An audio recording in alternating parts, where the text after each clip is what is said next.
Hello and welcome. My name is Susan Gunn, and I'm the director of the Maryknoll Office for Global Concerns. My colleague, Kathleen Kollman Birch, and I are coming to you today from our respective homes in Washington, D.C. Even while working from home during a pandemic, Kathleen and I and everyone else at the Office for Global Concerns continue to represent the three branches of the Maryknoll mission. That's the Maryknoll Sisters, the Fathers and Brothers, and the lay missioners. And we work closely with the Maryknoll affiliates. Our job is to bring the Maryknoll mission experience to important debates about public policy at the UN, on Capitol Hill, to the World Bank, IMF, and the corporate world. Our mission is to promote peace, social justice, and the integrity of creation. We do this through education, advocacy, and action. Just recently, Kathleen and I have written letters to, and we've joined virtual meetings with members of Congress. We've led public witness on the streets of Washington. And today we offer some education, this time about the US immigration policy. I'm so excited to have Kathleen present today because she has fantastic experience on this particular issue of US immigration policy. Kathleen joined our office just 1 year ago in August 2019 to serve as our communications manager. She moved to DC from Indiana after finishing a master's degree in global affairs at the University of Notre Dame with a concentration in migration policy. She has formally done research on humane immigration policy in collaboration with the U.S. Bishops' Conference Migration and Refugee Services Department. And while working on a BA in theology and international peace studies at Notre Dame, she studied abroad in Jerusalem. Kathleen also spent a summer in Bolivia volunteering with Maryknoll missioners, and she spent time at the Houston Catholic Worker living with undocumented families. While Kathleen talks to us, I want to invite you all to type questions for her in the Zoom Q&A, and then also in the chat box on the YouTube channel. And with that, I turn it over to you, Kathleen. Thanks so much, Susan. It's great to be here today. So I'm going to go ahead and share my screen to share with you the PowerPoint that I've put together.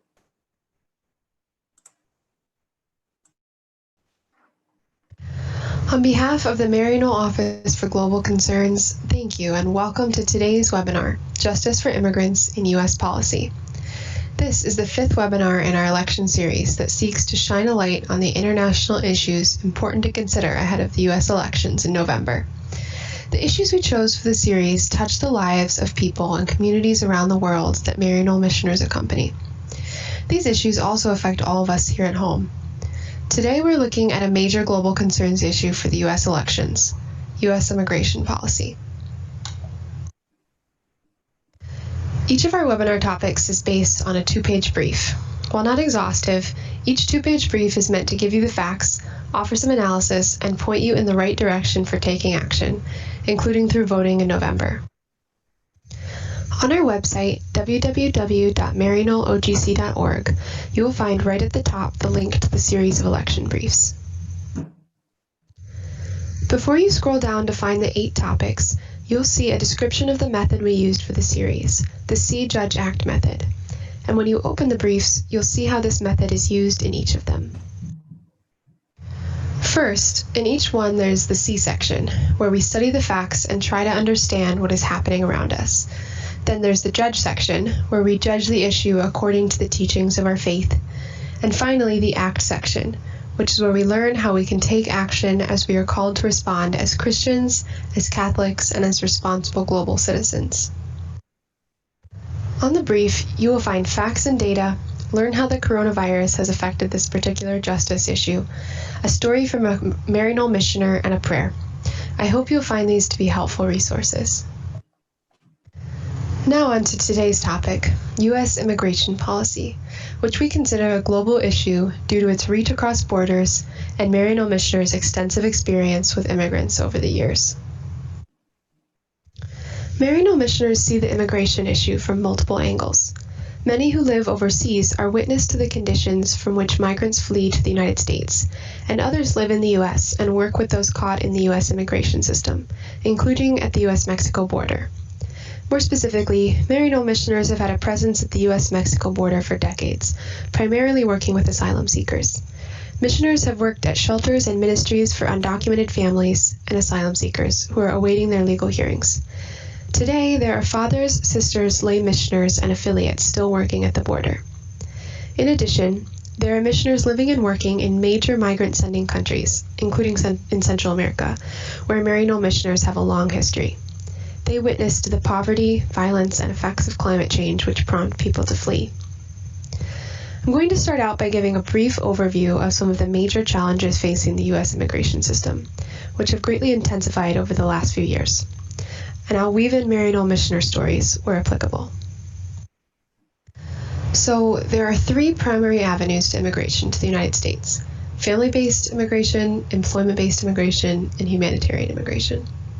The overall framework for our current system is based on the 1965 Immigration and Nationality Act, which has been adapted according to a few major reform efforts over time, the most recent of which went into effect about 30 years ago.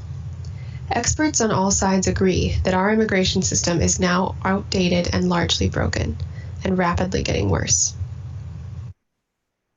Family-based immigration, the largest portion of new U.S. immigrants every year, about 65%, occurs when legal U.S. residents and citizens petition for visas for their family members through a complex application process. The major problem with this branch of the system is that the number of visas available each year is limited for non-immediate family, and the system is extremely backlogged. For instance, as of January 2018, the U.S. government was processing cases of brothers and sisters of U.S. citizens who filed applications over 13 years ago. Families are often unwilling or unable to wait decades to reunify, especially when circumstances in home countries are dire, leading many to consider bringing family members over undocumented. This increasing backlog, among other factors, has contributed to the rise in undocumented immigrants living in the U.S. over time, which rose from about 3.5 million in 1990 to 12.2 million in 2007, and has been slowly declining since then, estimated at about 11 million today. One tragic consequence of this need to bring family members over illegally to expedite the process is that many people don't realize that once they enter the United States illegally or overstay a legal visa, it is very difficult to apply for a U.S. visa. Many undocumented U.S. residents are barred from legal immigration for a long period, often up to 10 years, and once eligible, they usually must leave the U.S. to apply from their home countries. Many people tell undocumented U.S. immigrants to, quote, get in line for legal citizenship, but in reality, many people find that there is no line to get in. The second major category of immigration is employment-based, which includes temporary and permanent visas. This category is also facing major visa shortages and bureaucratic problems. Employers complain that the process of getting visas for desired workers in many industries is far too expensive, slow, and convoluted, leading to a need to hire people under the table, particularly in fields such as agriculture and hospitality, where the need for immigrant workers is dire. Overall, the complaint is that the employment visa system is not calibrated to the current economy in terms of access to visas and number available. These breakdowns in the system have human costs, as Maryknoll missioners have witnessed firsthand. Sister Kathy DeVito, for example, works with migrant farm workers in Florida, who are largely undocumented and who are some of the most impoverished, vulnerable, and exploited workers in the United States. Finally, under U.S. law, there are several avenues for humanitarian-based immigration, most famously for asylum seekers. Asylum seekers are people who apply for the same status as refugees coming from overseas, that is, permanent humanitarian protection from persecution based on race, religion, nationality, or membership in a social or political group, but instead they do so at a U.S. border or from within the U.S. within 1 year of their arrival. United States and domestic law guarantee people the legal right to apply for asylum. There has been a large increase in the number of asylum applications in the last decade. In 2018, President Trump remarked that there had been a 1,700% increase in asylum claims in the last 10 years and attributed that increase to asylum seekers, quote, gaming the system or using, quote, loopholes in U.S. immigration policy to gain entry.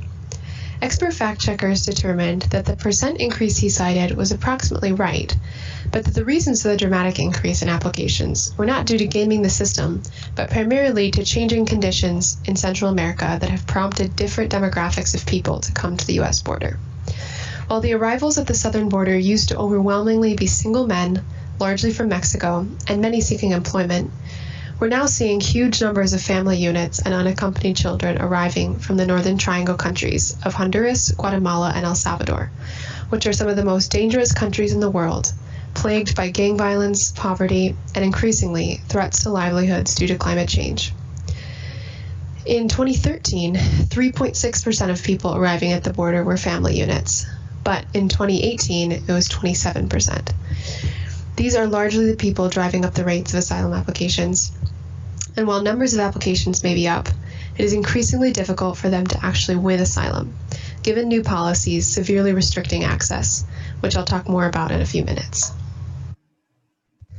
Long-standing issues facing the asylum system include an increasingly overwhelmed and inefficient court system and a lack of guaranteed legal aid for asylum seekers, who are often forced to represent themselves in a convoluted foreign legal system, leading to serious backlogs in the system and lack of fair assessment for asylum seekers' claims. But the deeper roots of the problem, as mentioned above, are the humanitarian crises intensifying in sending countries that are pushing people to leave their homes, and to which many are forced to return when their asylum claims are denied. Immigration experts call these forces that prompt people to leave their homes push factors, and many recognize that today, people are often fleeing life or death situations. With their long history in Central America, Maryknoll missioners are witness to these push factors that are derived from decades-long evolving crises, often exacerbated by U.S. government and business involvement. They have witnessed the climate devastation, poverty, and rampant gang and state violence that drive people to leave their homes.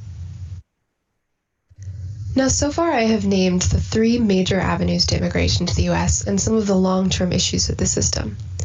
It is true that the U.S. immigration system has been crumbling for a long time, but it is now facing unprecedented threats from a presidential administration that campaigned on an anti-immigrant platform and which has gone to great lengths to restrict immigration to the United States, including through means that have been widely considered inhumane. A recent report from the nonpartisan Migration Policy Institute cataloged the over 400 changes, big and small, that the Trump administration has made to the immigration system, which have dramatically reshaped it. I'd like to name a few of these changes to the system that have occurred in recent years. For one, broad travel bans have been introduced through executive orders, including what was called the Muslim ban in early 2017, which limited travel and immigration from a variety of Muslim-majority countries, the human costs of which were long-term separation of individuals from their families.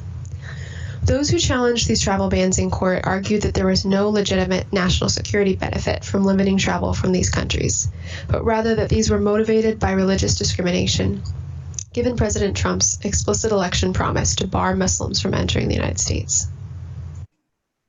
A second major set of changes led to the family separation crisis of 2018. In spring 2018, in an explicit strategy to deter illegal immigration, the administration created a policy of criminally prosecuting all illegal border crossers, regardless of whether they arrived with their child, allowing them to hold parents and children in separate detention facilities without a prepared system for uniting parents with their children. While there had been some family separation under previous administrations, the preference had previously been to release families into community-run shelters, family members' homes, or family detention. This new policy led to the prolonged separation of at least 2,648 children from their guardians, and some of whom remain separated today. Third, there have been heightened deterrence efforts. The president campaigned on a promise to expand and strengthen the border wall between the U.S. and Mexico, citing border insecurity, for which funding continues to be allocated. Research on border enforcement and barriers over time has indicated that while the militarization of the border through enhanced technologies and barriers to entry can decrease illegal crossings in the short term, it has done very little to decrease the number of undocumented immigrants in the U.S. and has contributed to suffering for desperate migrants seeking safety. Efforts to deter migrants from crossing in typical crossing zones, such as near border cities, drive migrants to seek entry to the U.S. through more and more dangerous means, such as through desert crossing and swimming the Rio Grande River.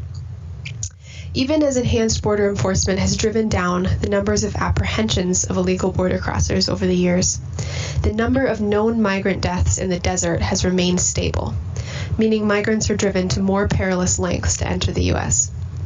In addition, funding for for-profit, corporate-run immigration detention centers has significantly increased during the Trump administration, even for groups for whom detention does not make sense, such as asylum seekers who have committed no crime in petitioning for asylum. 4. Asylum regulations. In the last 4 years, the barriers to access to asylum have been raised higher and higher. Perhaps the most egregious of these restrictions has been the Migrant Protection Protocols, also known as the Remain in Mexico policy, which, since January 2019, has forced asylum seekers to wait in Mexican border towns for their asylum hearings, which are often many months away. This has led to migrants living in squalid camps in these border towns, at risk of gang activity, human trafficking, and now COVID-19 infection. In addition, it has made it near impossible for them to acquire legal aid, dropping their chances of winning asylum down to near zero. So far, migrants under this policy have had a less than 1% chance of winning their asylum cases. In addition, new asylum rules proposed in June 2020 have even further narrowed the qualifications for asylum, which will make it virtually impossible to win asylum in the United States, especially for people from Central America. Experts, including immigration attorney and Maryknoll Missioner Heidi Cernecka, have called these new asylum rules the final nail in the coffin for the U.S. asylum system, a system which has previously been a beacon of inspiration for other countries. They warn that the U.S. is breaking its own laws in denying people their legal right to seek asylum, and committing the international crime of deporting people with valid asylum claims back to the life-threatening situations they faced at home. So now we've gotten a picture of a system in crisis in which real people are entangled and made to suffer. How do we approach all of this through the lens of our faith? This question brings us to the judge section, in which we consider what we have seen in light of scripture and church teaching. The U.S. Conference of Catholic Bishops, or USCCB, has a long history of advocating on behalf of immigrants and in favor of just, comprehensive immigration reform, motivated particularly by the large percentage of U.S. Catholics who are, and historically have been, immigrants.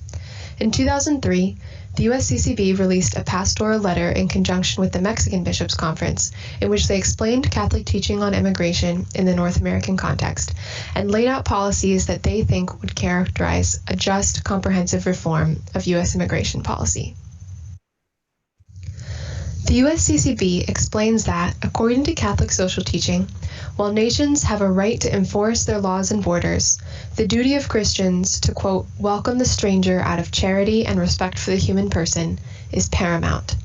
Nations may enforce their laws, but any efforts to do so must respect the dignity of migrants, the importance of family unity, and the right of persons to migrate when they are unable to support themselves or their families at home. Catholic social teaching also asserts the duty of wealthy nations to accommodate migration flows as best as possible. Based on these teachings, the bishops put forward the following policies as constitutive of the kind of comprehensive immigration reform that they hoped to see and would advocate for in Congress. Number 1, earned legalization for undocumented U.S. residents, who currently have virtually no way to get in line for legal immigration. Number 2, an improved foreign worker program, so that it is easier to obtain legal visas for industries in need of foreign workers and so as to promote legal employment. Number 3, family-based immigration reform, so that we can prioritize family reunification so that immigrant families are not asked to wait decades to legally reunify. Number 4, restoration of due process rights, so that all immigrants and asylum seekers get fair treatment in the legal system. Number 5, address root causes, or earnestly support development and peace building in major migrant-sending countries, so that migrants have the choice to stay at home and lead lives of dignity. And lastly, humane enforcement, or enforcement of immigration laws humanely and effectively through the use of proven effective alternatives to detention, humane border policing, and other policies that are respective of migrants' God-given dignity. In addition, Pope Francis, previous popes, and theologians of migration remind us of our duty to welcome the stranger, and that the experience of being strangers in a foreign land is deeply woven into the history of our faith. Pope Francis explains that in the migrant we are called to see the face of Christ.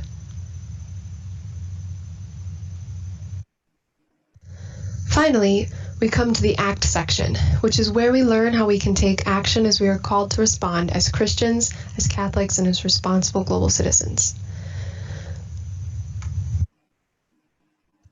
First, you can read and circulate the 2-page brief on U.S. immigration policy, which you can find on our website, www.maryknollogc.org. You can help others become informed on this important issue.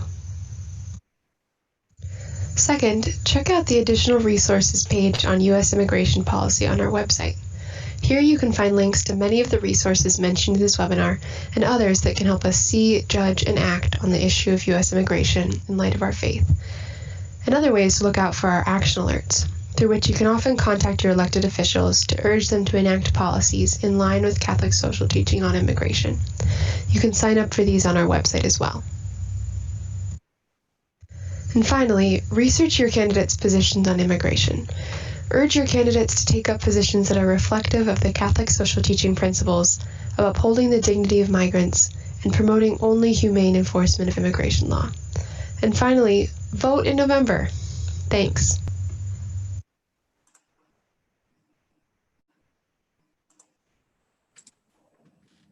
Oh, hello. Thank you so much, Kathleen. Oh, you raised some really compelling points about church teaching on the care for migrants, but the major challenges affecting U.S. immigration policy that seem to just go on for decades.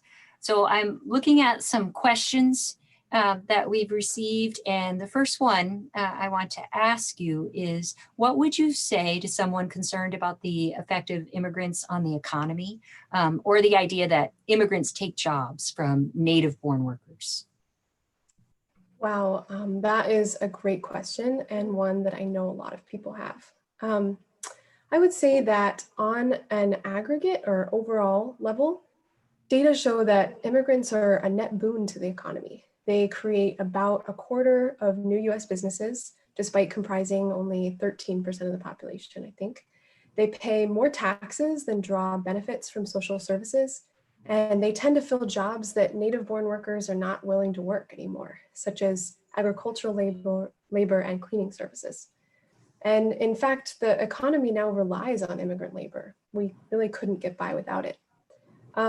But I also don't want to dismiss entirely the concerns of people who do live in more rural areas or small towns and who witness the job competition that occasionally can take place when immigrant workers are willing to work jobs for less than typical wages, especially for industries that already are low paying.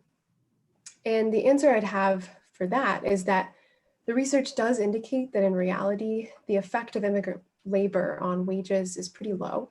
And in addition, good policy can help us mitigate job competition and create opportunity for everyone. And things like trade schools and skills development and job retraining programs can help native-born workers move up in the employment ladder, while also allowing immigrants the opportunity for dignified work as well. And the overall point I would make is that the overall economy benefits from immigrants, and local level cases of job competition really can be fixed if we have good economic policy to help native-born workers. Right, good policy. That's what we're focused on, right? Yeah. Okay, the next question I'd like to ask you is, what would humane immigration enforcement look like? Would softer measures encourage more illegal immigration? What do you imagine it to be? That's also a really good question. And it gets at a thorny issue in immigration policy, which is the increasing criminalization of immigration over time.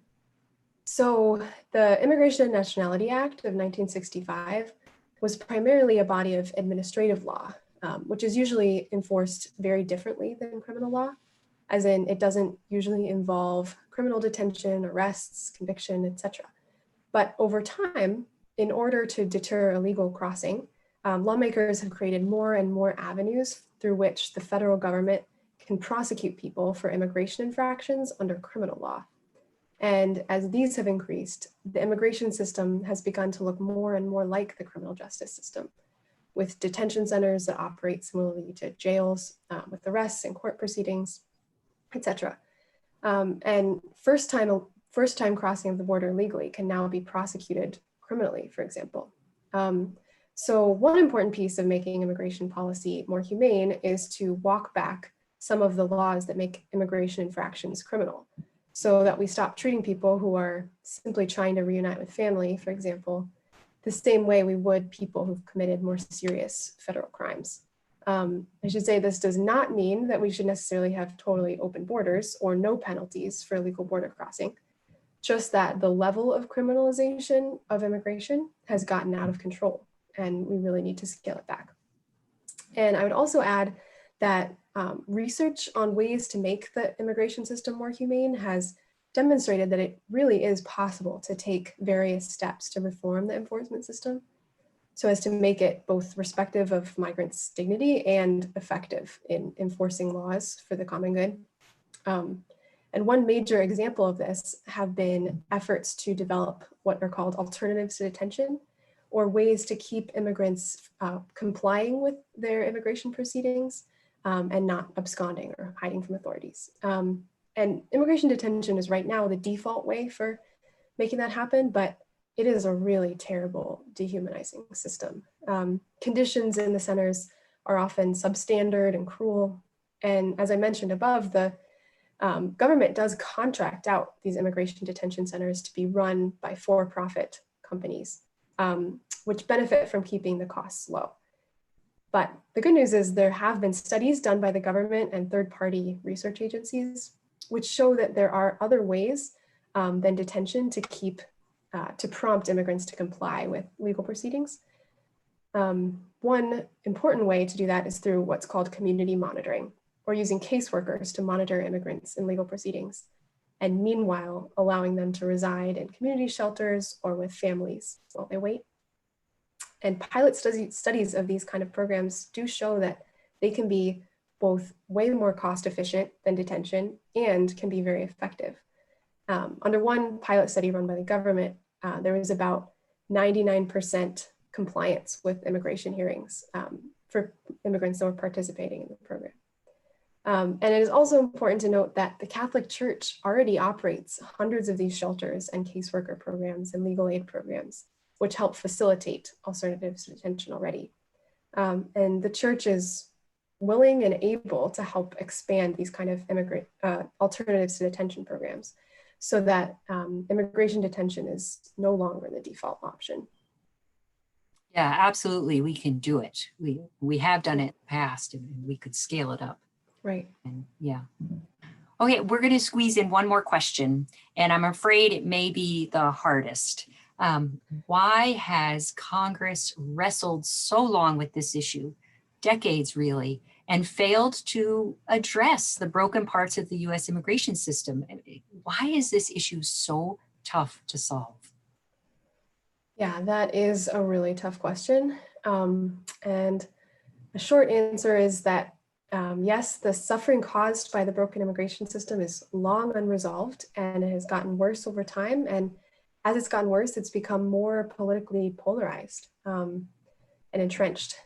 There have been several near successful attempts at major reform bills in Congress, including ones relatively recently in 2006 and in 2013, but they've ultimately fallen short as each political faction has dug their heels in and refused to capitulate on certain issues, such as border security funding or the legalization of the existing undocumented population. And Meanwhile, it's also become a deeply emotional issue for US Americans, some of whom are deeply concerned about job security or the changing landscape of the US economy. And others have been directly impacted by the broken system. So people find it really hard to come out of their kind of deeply entrenched beliefs in order to think of a more comprehensive reform. My hope is that the human tragedy of the issue, as demonstrated by all the coverage of the family separation crisis, for example, is starting to dawn on more of the US population. There's so much suffering that the brokenness of this system causes. And given that, I hope that this long, entrenched, thorny issue can be solved if we commit to keep pushing for comprehensive reform. It is so important. It can be a life or death situation for some people, especially asylum seekers. And so I hope that whatever happens in November, we keep pushing forward on this issue, especially in Congress. So. Thank you. Right. So this election is important, but this issue will go on after that, and we have to keep asking our elected officials about it and raising the importance. Yeah. Well, that's what you've done for us today. That's all we have time for today. I want to say a big thank you to Kathleen for this excellent presentation and to everyone for joining us. I hope this webinar and the corresponding two-pager on U.S. immigration policy that's available on our website, it can empower all of us to contribute to important conversations this election season. And I want to invite all of you to our next webinar on September 3rd at 12:30 p.m. Eastern Time. And the topic is U.S. trade policy, putting people and the planet first. The registration link for that is on our website. It's www.maryknollogc.org. And I hope to see you all on September 3rd. And until then, peace. Goodbye.